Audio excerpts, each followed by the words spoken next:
అనంత కరుణామయుడు అపార కృపాశీలుడు అయిన అల్లాహ్ పేరుతో ప్రారంభిస్తున్నాను. ఆయత్ నంబర్ 9. يخادعون الله والذين آمنوا وما يخدعون إلا أنفسهم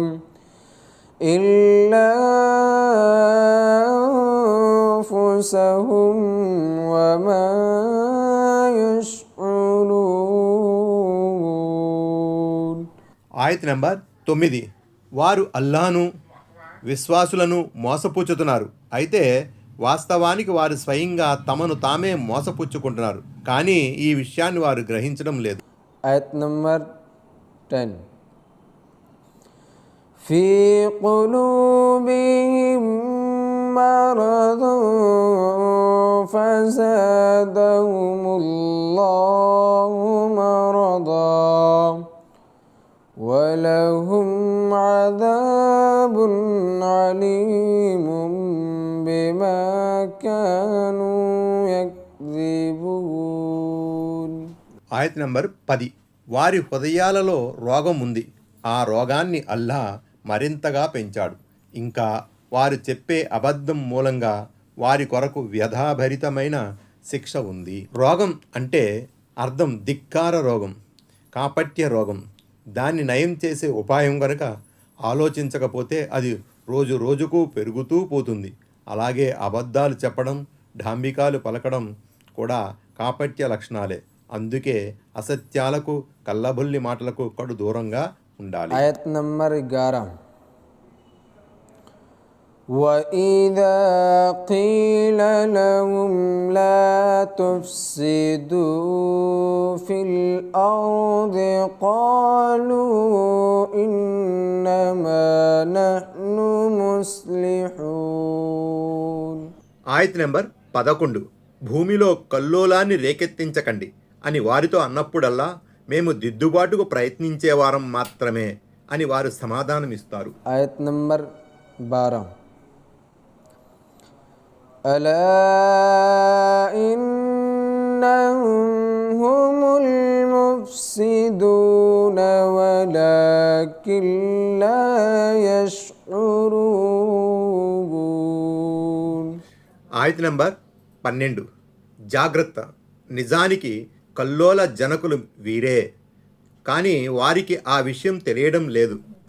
కల్లోలం, ఫసాద్ అనేది సంస్కరణ, సలాహ్కు వ్యతిరేక పదం.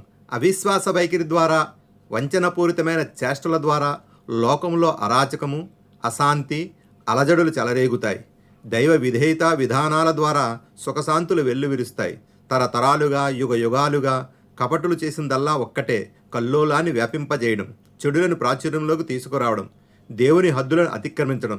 ఇంత చేసి కూడా కపటులు తమను గొప్ప సంస్కర్తలుగా, శ్రేయోభిలాషులుగా చెప్పుకుంటారు. ఆయత్ నంబర్ 13.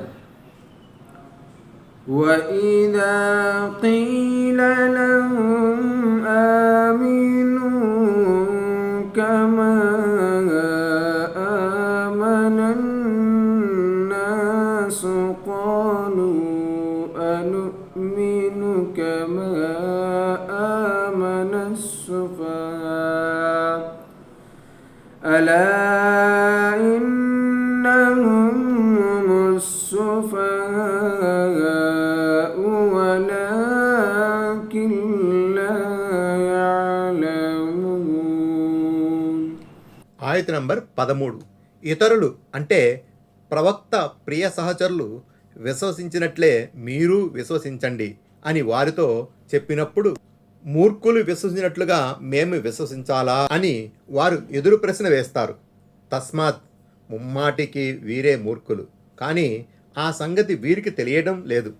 అల్లాహను విశ్వసించి అల్లాహ్ మార్గంలో ధన ప్రాణాలను అర్పించడానికి ఎన్నడూ వెనుకాడని ప్రవక్త ప్రియ సహచరులను ఈ కపటులు మూర్ఖుల క్రింద జమకట్టారు. ప్రవక్త సల్లల్లాహు అలైహి వసల్లం ప్రియ సహచరుల విశ్వాసాన్ని శంకించేవారు నేటికీ ఉన్నారు. అల్లాహ్ ఆనాటి కపటులను, నేటి కపటులను కూడా నిర్ద్వందంగా ఖండిస్తున్నాడు. మహదాశయం కోసం ప్రాపంచిక స్వలాభాలను పణంగా పెట్టడం మూర్ఖత్వం కానే కాదు, పైగా అదెంతో వివేకవంతమైన పని, మహాభాగ్యం. ఈ భాగ్యం కోసమే ప్రవక్త సల్లల్లాహు అలైహి వసల్లం ప్రియ సహచరులు మొక్కవోని సాహసాన్ని ప్రదర్శించారు. అందువలనే వారు నికార్సైన విశ్వాసులుగానే కాకుండా ఈమాన్ అనే దానికి ఒక ప్రమాణాన్ని, గీటురాయిని నెలకొల్పారు. కాబట్టి ఇక ప్రవక్త సల్లల్లాహు అలైహి వసల్లం ప్రియ సహచరుల మాదిరిగా విశ్వసించిన వారి విశ్వాసమే ఎన్నదగినదవుతుంది. మీరు విశ్వసించినట్లే వారు కూడా విశ్వసిస్తే అప్పుడు వారు సన్మార్గాన ఉన్నట్లు లెక్క. అల్-బకరా 137. తొందరగా లభించే లాభం కోసం ఆలస్యంగా ప్రాప్తించే లాభాన్ని ఉపేక్షించడం శాశ్వతమైన పరలోక జీవితంపై క్షణ భంగురమైన ప్రాపంచిక జీవితానికి ప్రాధాన్యతనివ్వడం. అల్లాహకు బదులు జనసామాన్యానికి భయపడడం శుద్ధ అవివేకం, ప్రథమ శ్రేణి మూర్ఖత్వం. కపటులు పప్పులో కాలేసింది ఇక్కడే. తిరుగులే ఒక యథార్థాన్ని వారు తెలుసుకోలేకపోయారు. आयत नंबर 14. وَإِذَا لَقُوا الَّذِينَ آمَنُوا قَالُوا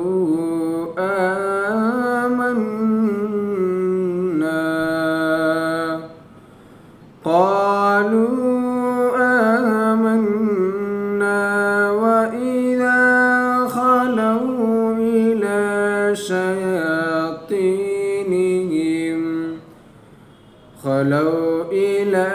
شياطينهم قالوا إنا معكم إنما نحن مستهزئون.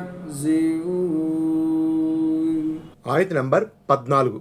విశ్వాసులను కలుసుకున్నప్పుడు వారు మేము విశ్వసించిన వారమే అని అంటారు. కానీ తమ సైతానుల అంటే తమ పెద్దల లేక సర్దారుల వద్దకు పోయినప్పుడు మేము మీతోనే ఉన్నామండి, కాకపోతే వాళ్లతో పరిహాసమాడుతున్నామంతే అని పలుకుతారు. అరబీలో సైతానులు అని అనబడుతుంది. ఇక్కడ సైతానులు అంటే ఖురైష్ సర్దారులు, యూదులు అని భావం. వారి ప్రోద్బలంపైనే ఈ కపటులు ఇస్లాం మరియు ముస్లింలకు వ్యతిరేకంగా కుట్రలు పన్నేవారు. లేక సైతానులు అంటే స్వయానా కపటుల సర్దారులు అయినా కావచ్చు.